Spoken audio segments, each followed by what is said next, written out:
কোনো ব্যক্তি মারা গেলে তার পরিবার পরিজন আত্মীয় স্বজন ও প্রতিবেশীদের করণীয় কি? কোনো ব্যক্তি যদি মারা যান তাহলে সেক্ষেত্রে পরিবার পরিজন আত্মীয় স্বজনের বেশ কিছু করণীয় আছে। এর মধ্যে একটা করণীয় হলো যে তার মৃত্যুকে আল্লাহ তাআলা ফয়সালা হিসাবে মেনে নিয়ে তাকদীরের প্রতি ঈমানের জায়গা থেকে বিলাপ না করা। বিলাপ করাকে শরিয়া খুব বেশি নিরুৎসাহিত করেছে এবং জাহিলি যুগের যে সমস্ত প্রথা প্রচলন আমাদের সমাজে পরবর্তীতে বিভিন্নভাবে প্রচলিত ছিল একটা সময় পর্যন্ত বা কোনো কোনো ক্ষেত্রে আছে, তো সেটার মধ্য থেকে একটা হলো এই বিলাপ করা। এজন্য মারা যাওয়ার পর বিলাপ করা, অনেকে দেখা যায় জামা কাপড় ছেঁড়াছিঁড়ি আছড়াআছড়ি করেন এবং সহ্য করতে না পেরে অসহনশীলতার পরিচয় দেন। এগুলো আমাদের ঈমানের সাথে যায় না। এটা একটা বিষয়, এটা আমাদের পরিহার করতে হবে। দ্বিতীয়ত, দ্রুত কাফন দাফনের ব্যবস্থা করা। দেরি করে বিলম্ব করে দাফন কাফন করা অনুচিত। যত দ্রুত সম্ভব জানাজা এবং দাফন কাফনের ব্যবস্থা করতে হয়। নবী সাল্লাল্লাহু আলাইহি ওয়াসাল্লাম বলেছেন, আসরি'উ বিল জানাজা, তোমরা দ্রুত জানাজার ব্যবস্থা নাও।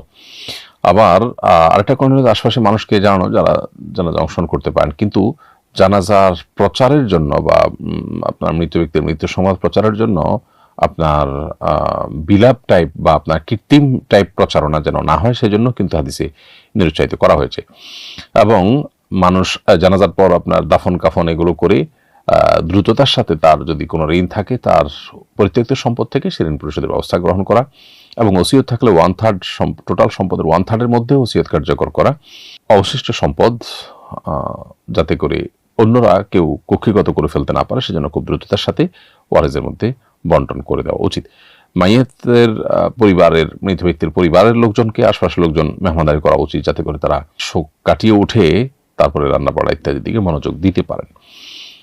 সেটা প্রতিবেশী বা অন্যদের কাজ, সে সাথে তারা সমবেদনা জানাবে, জানাজা শরীক হবে। এই কাজগুলো তাদের করণীয় কাজের অংশ।